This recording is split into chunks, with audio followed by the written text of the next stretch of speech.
I want to welcome everyone to the Arts and Cultural Hub of Denver. My name is Councilman Albus Brooks, and I get to represent this incredible place. So thank you for being here today.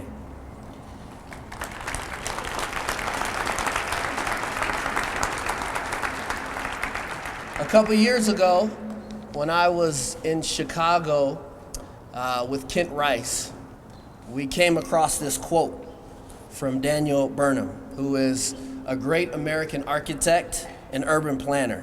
He said this: "Make no little plans that have no magic to stir men's blood and women's, and probably themselves will not be realized. Make big plans, aim in high hope and work, remembering that a noble logic diagram once recorded will never die. But long after we are gone, it will be a living thing, asserting itself with an ever-growing instancy." And that's what we're doing here today. We get the opportunity to share with you all a great vision for the city and county of Denver. It's rare to announce something that can change the face of a city and impact the lifestyle in a way that we're doing today. It is my pleasure to serve on the executive leadership team put together by our great mayor, Michael B. Hancock. The team's mission is simple: to reimagine this space, the 12 acres that make up the Performing Arts Complex, and what it might look like in the future. There are many stakeholders involved, and to them we are thankful, many of whom are here today, and I'd like to recognize them. And you can just raise your hand in the air and wave them like you just don't care, so that everybody knows that you are here. I would like the fellow members of the executive leadership team, if you're in the house today, just wave your hand in the air. Thank you for being here. Give it up for them.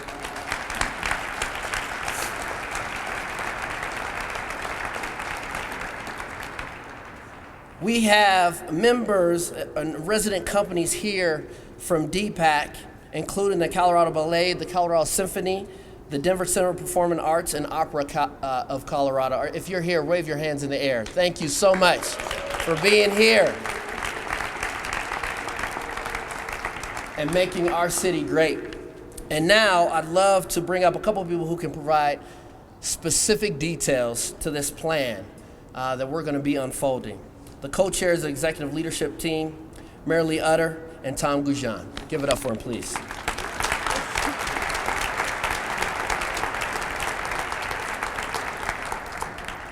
Well, thank you, Councilman Brooks. I have to say, all the way through the process, he has been so enthusiastic, so engaged. Go, go, go, and I just so appreciate that. And thank you, Mayor Hancock, for your incredible vision, for understanding that a building that was coming up on 50 years old needed to change, just like our community has changed in that time, and taking a bolder look at what needs to happen here, and then for inviting Tom and I to lead a group of community leaders, arts leaders, business leaders called the Executive Leadership Team in envisioning what this place could be and putting together something that really can happen. Really important to us. It isn't just a picture, it's really going to happen. Let me thank also the leaders of the executive leadership team. These people met some 20 times, spent hundreds of hours in conversation, really working, digging deeper, trying so hard to come up with a fabulous vision that really represents our community. Working with the city team in that process, we actually reached out to over 5,000 people, got inputs from people that were neighbors, business people, patrons of the arts, people who are not patrons of the arts, people who come here, people who do not feel comfortable here, students, educators, everybody we could find, because we want this to be a place for everybody in our community. And we are pleased now to present you with this vision that we call proudly the next stage. In doing the next stage, we had 3 guiding principles. The first one was enliven. Make this place as magical as it is when it's full of people like this, 18 hours a day. Make it full of different activities, not only the 4 resident companies and the wonderful things they do, but other kinds of arts. Bring other kinds of activities. Let's have yoga. Let's have entertainment of all kinds. Let's have food and beverages. Let's shop, let's hang out, let's live here and make this part of the fabric of our community so we use it all the time. Let's diversify it. Let's make all our peoples feel welcome. Let's have activities and arts and creativity for everybody. And make it sustainable. We need to sustain, not only financially sustainable, but make our resident companies thrive even more than they have in the past, and bring other kinds of sustainable arts and creativity to this community. This vision is just a master plan. It is not an architectural design. It is not detailed. There is a lot of work yet to come. But what it does do, what is so important, is it provides the infrastructure and the uses that we have heard from this community need to be here to be your place. And so let me turn this over to Tom to tell you more about that plan. Hang on to that. Sure. It's heavy. Thanks, Marilee. I'm just going to talk briefly about what actually is in the plan. We're ready to showcase that today and really kind of present to you a vision of not only a revitalized arts complex, but really a new piece of neighborhood fabric in the city. So there's a series of elements of that vision. First of all, a totally reimagined sculpture and art park experience behind me here with parking underneath it, really making that park a true destination and amenity for all of downtown. Second, a new music hall in a new building would be taking the place of a portion of the parking garage at 14th and Arapahoe.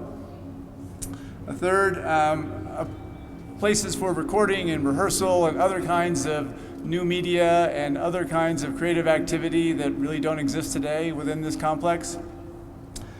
Fourth, more neighborhood fabric, the ability to integrate other uses like housing and hotels and office and workspace, really make this not a singular, single-purpose kind of world, but really a piece of the fabric of an ever-expanding and creative downtown. As Marilee said, new options for dining and retail, food and beverage make everything better, and they can make this place better. And lastly, a strong education presence, and we hope that will be anchored by a campus for the Denver School of the Arts, an exciting idea to really make this a place of education and animated day and night. I want to thank the team that's been working with us on this project for the last year plus. You see John and Steve there in the back row from H3 Hardy Collaboration Architecture. It's been a fabulous set of leaders and really just ideal partners in this. They were accompanied by Duncan Webb of Web Management Services and Carlos from Fox Tuttle Hernandez, who were the transportation consultants. Really, really excellent team. And those partners have really helped fashion the ideas that this group of citizens and all the thousands of people who participated brought to the table. But at the end of the day, you have to take all that imagination and all that kind of demand for something different and turn it into something we can actually go try to do. And so that's really what they've done. And after we break up here, if you want to wander into the Buell lobby, you can go look at some of the images of what a reimagined piece of real estate here could look like. There's some really exciting imagery, and also all of that's obviously going to be available on the Next Stage website. These are obviously at this point still drawings and still visions, but there's a lot of work to do from here, and I think everybody here remains committed to really seeing this through and seeing it happen. This has always been a great asset for downtown, but this can be so much more, and it can be relevant to so many more people than it is currently, and I think we're all excited about being part of that process. So with that, I think we'd like to invite the mayor up and actually hand off that vision from these great folks and entrust it to our mayor to help us get there.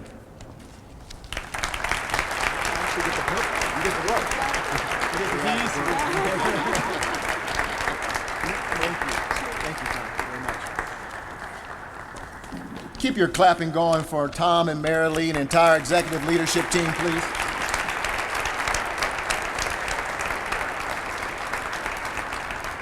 I want to thank everyone who's been involved in this process, certainly the thousands of residents who gave their voices and their thoughts to this effort. Certainly want to thank my good friend and one of the great leaders of this city, Councilman Albus Brooks. And by the way, help me to wish him a very happy birthday today.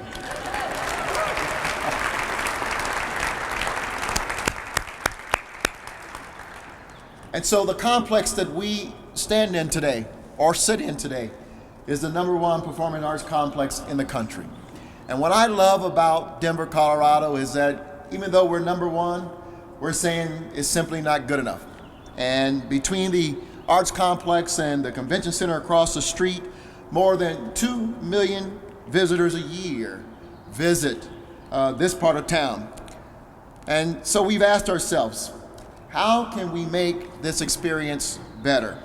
So when I appointed the executive leadership team, I had a couple goals in mind. #1, I want Denver to be known for its commitment to arts and culture. Art and culture make a great city even greater, supporting our musicians, artists, dancers, writers, and other cultural partners with the best spaces to showcase their crafts. And this should be the place where we absolutely allow that to happen. #2, I want our community to be involved with the arts and for the arts to be accessible to all people of our great city. And finally, I want our arts and culture to be part of what makes our downtown and this neighborhood unique. And in that vein, I challenged the committee on the very first time they came together to be bold, to think outside the box, and don't acknowledge limitations in terms of how you develop the vision. I asked the committee to make this complex something special, something that will take Denver to the next level. For you see, we're here to transform a city.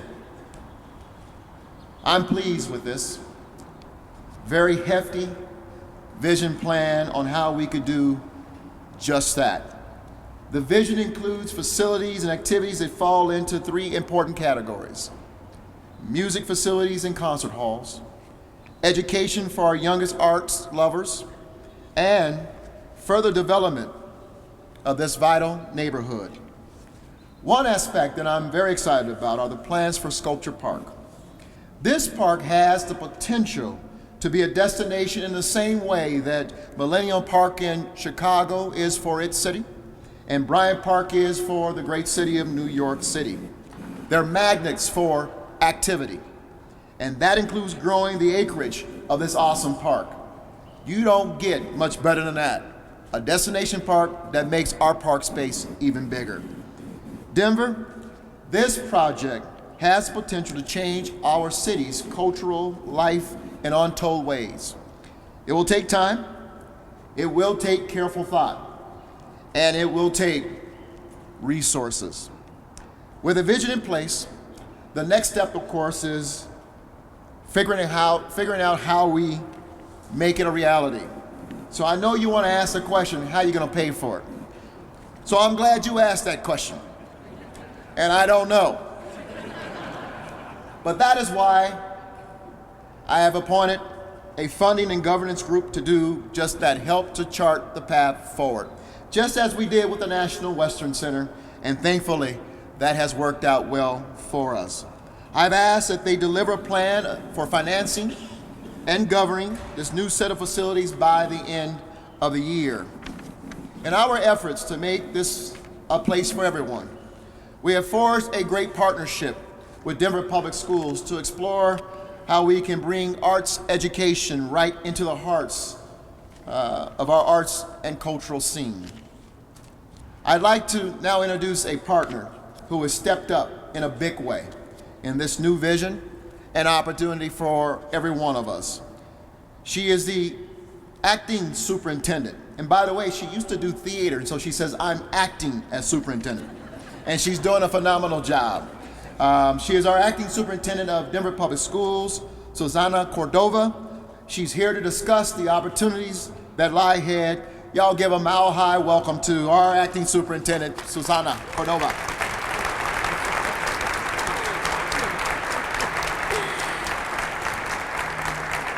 Good morning, everyone. The Denver Public Schools is excited to be part of this revolutionary plan to transform Denver's performing arts complex. I think it's another example of just the tremendous leadership that we have and the strength of our arts community here in Denver. In addition to being able to help provide some of the future patrons of the arts, we are actively cultivating the next generation of performers who will be able to display their art on stages inside the Denver Performing Arts Complex. We are so excited to be part of all of this newness coming here to downtown Denver, along with the new Destination Art Park, the Music Hall, the Rehearsal Center. Denver Public Schools is proud to partner with DPAC in working toward a School of the Arts that could be located on the same site as the Betcher Concert Hall. A new School of the Arts facility would not only keep DPAC buzzing during the day with adolescent energy, but it would also allow our students to learn, to polish their craft, and to perform in the Rocky Mountains' premier destination for the arts and entertainment. In addition to this being a phenomenal venue for professional development, having a School of the Arts in downtown Denver would solve some of the transportation problems that parents may have encountered in the past. Being centrally located and just a short walk from many public transportation options, this makes this school so much more accessible to our secondary students who come from all over the city. This new development is in line with our district-wide support for the arts, including the work that the Denver School of the Arts is doing with young people outside of their doors at Ashley Elementary School and with community groups such as El Sistema. We believe that many of our students in other thriving arts programs, including Coons-Miller Creative Arts, Knoll Community Arts, will be able to take advantage of a high school option like this as they learn, they grow, and they thrive in the pursuit of an education focused on the arts. We are so excited to be part of this magical transformation. My only personal regret is that I can't be a kid all over again to have an opportunity like this. We know that as the Performing Arts Complex grows, so will grow the opportunities for our students, both on the stage and as supporters of the amazing arts community here in Denver. And I'm very pleased to welcome up to the stage next Kent Rice, the Executive Director of Denver Arts and Venues.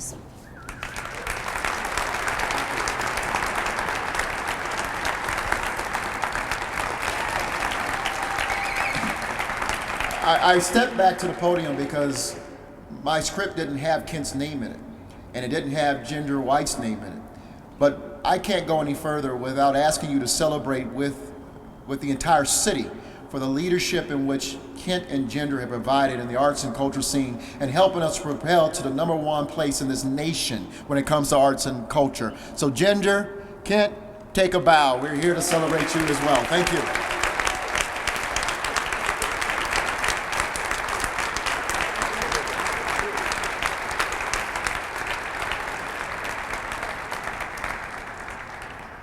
You probably can't tell I'm blushing with the gray hair and all. So before this began, the mayor and I talked about being kind of unscripted people who were given scripts. And there he was going off script. His prerogative as the mayor, of course. Anyway, as he mentioned, I am Kent Rice, Executive Director for Denver Arts and Venues. Thanks to all of our staff who are here. We have the great privilege of managing amazing assets for the city. Red Rocks, the Denver Coliseum, this phenomenal place. McNichols Building reopening in the fall. We also have oversight for the convention center, so we do some very cool stuff. We also are charged with shepherding the arts and cultural platform of the city, and toward that end, 2 years ago, under the mayor's guidance, we launched Imagine 2020, the city's roadmap for how to lift the city's cultural profile up from 2013 to 2020. Many members of the Denver Commission on Cultural Affairs helped with that, and many of you are here today. Would you raise your hands, because I'd like to acknowledge you for the work you did?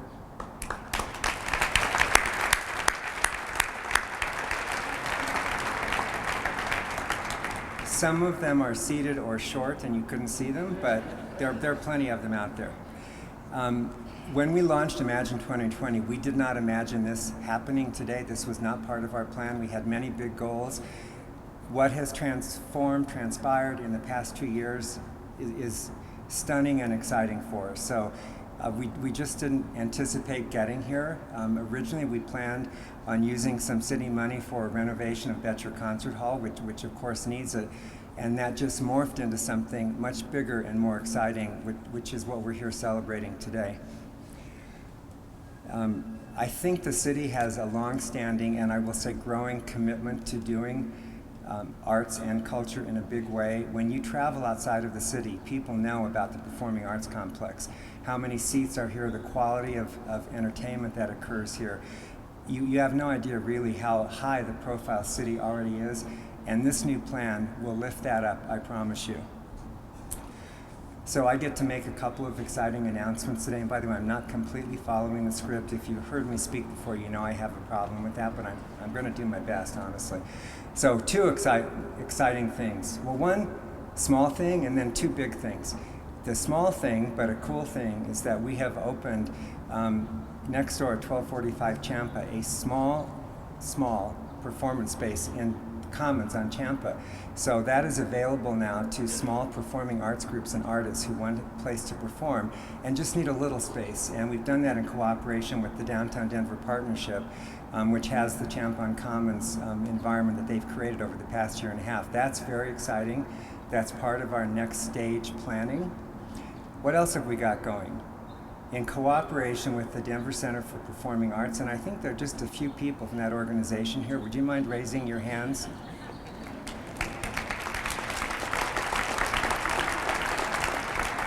In theater terms, that's called papering the house. So we've got a lot of our friends at DCPA here. So, and I don't know if Tim Schultz from Betcher Foundation is here. Tim may not be. He doesn't have as large a staff, but they're mighty. So a partnership between Betcher Foundation, the DCPA, and Arts and Venues is going to begin programming the kinds of things that we'd like to see in the future today, and not literally today, but in the next few months. So we've put a fund together to do the things that the mayor was talking about, and Marilee and Tom were talking about. Diversify, enliven, and sustain. We're very excited about that. The other thing that we're going to do, and this will be a wonderful project for our public arts team led by Michael Chavez, we've got $250,000 in funds set aside from the 1% for art, and we intend to put that money to great use here in this space. Again, this doesn't happen today, but in the next year or two at the outside, you'll see some very interesting and I think innovative kinds of public art coming into the Performing Arts Complex. Folks, this is cool stuff. I mean, this is exciting stuff. We're so happy to be able to tell you about this today. And what else am I telling you about? Oh, yeah. Yeah, that's all I'm telling you about, as it turns out. So, I apologize.